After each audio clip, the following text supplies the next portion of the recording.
Hi there, and welcome to the latest brain food from the Business Brain.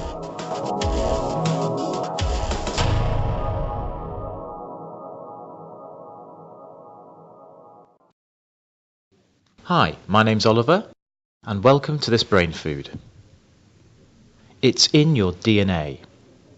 Most business brains who develop into winners don't embark on their journey saying, I hope to someday turn into a champion. They become passionate about their dream. They literally immerse themselves into their goal each and every day and do everything in their power to make certain things happen. They desire more than anything for their desire to turn into reality.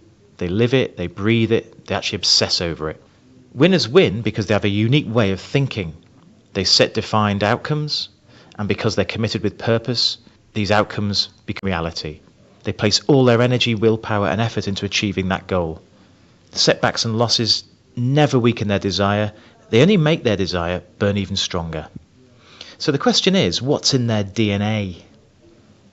Well, when people are living their passion, they tend to be fulfilled, perhaps happy, healthy, and even love everything and everyone around them. There isn't much room to be cluttered, disillusioned, apathetic, or sick when you do something you love all day. So what if you could do what you love and make a living around that passion? Now we're talking, right? Well, anyone can learn to earn a salary and make money building somebody else's dream. And believe me, there's nothing wrong with that. But what about fulfilling your personal needs and creating something with passion? It needn't be a choice. It's simply in your makeup or in your DNA, if you like. It's who you are. So I'm going to ask you a series of questions, and I want you to really think about these in detail. They could change your life. Who do you know is passionate about what they do? Think about them. Maybe write their name down. Why are they passionate? What is it about them? Next, how do they deliver their passion? How do they make those things happen through their passion? And then, what are you passionate about? And how come and how do you deliver on it currently? Think about those answers. What's different about them and you? What can you learn from them that can help stimulate and ignite your passion so you can get the results that they get? Well, maybe it's positive self-talk. As we know, leading or managing in a business can be really lonely. It can also be rather hard work, and you have to be able to have the capacity to deal with many challenges that individuals possess, such as dismissive attitudes, poor timekeeping, negative mindsets. All of these things can add up to an unresourceful state of mind, and with this often comes negative self-talk. Now, self-talk can be disempowering, especially if your own commentary includes phrases like, if only I could, if only I didn't, I wish I could, but I don't know how.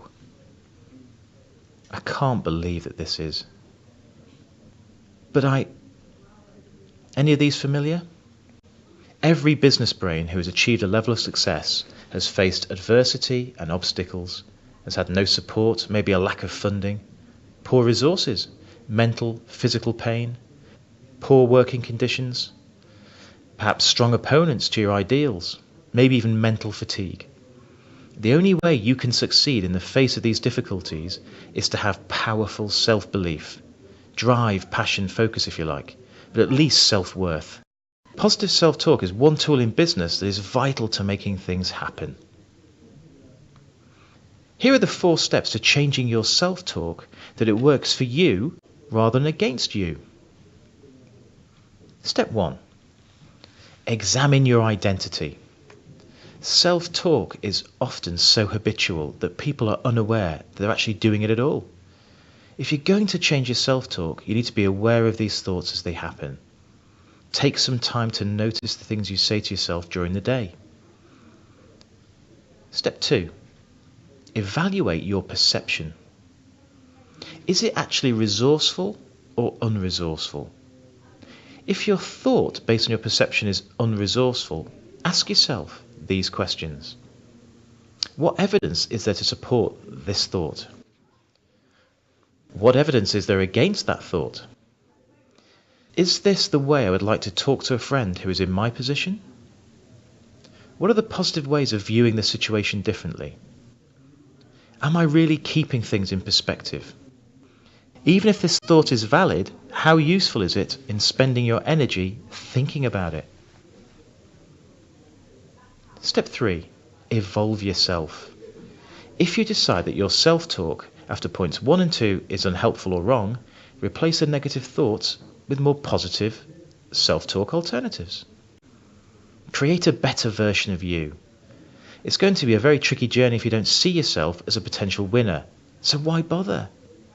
Make yourself the person you need to be. Anyone who works in sports psychology will tell you the most successful performers, the gold medal winners, all know how to give themselves a positive frame of self-belief. Imagine yourself winning that deal or making the perfect pitch. Sit back and spend 5 minutes at the beginning of the day to create a cognitive association that connects you to your path of success. Listen, if you don't believe in yourself, how do you expect anyone else to believe in you too? Perhaps actually encourage your new self. Changing self-talk requires some time and practice, since our ways of thinking tend to be quite ingrained. So you'll probably need to keep some working time to work on those first 3 steps before it actually becomes second nature. So to support the new self, commit to exploring the biographies of successful people in business or life generally. Notice everything, their attitudes, their behaviours, their ways of thinking, how they created winning situations from adversity. And with this information, you can ensure these models can educate you. Imagine this. What if you spent time with one of those people, a successful person? Let's say a Steve Jobs, a Anita Roddick, or a Paul Smith. Ask yourself, what would you learn? How might that learning help you in your context? How might their thinking help you? How would thinking like them be useful? How would they behave in my situation that is helpful?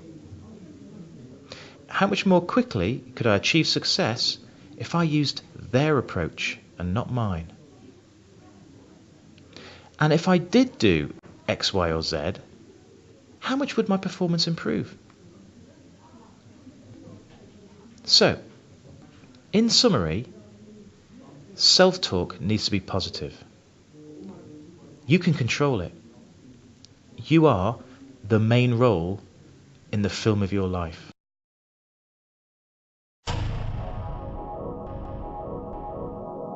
Well, we hope you enjoyed that podcast. To hear more, just simply follow our YouTube channel. Alternatively, to find out more about the Business Brain program, why not visit our website at www.the-business-brain.com. We'll see you soon.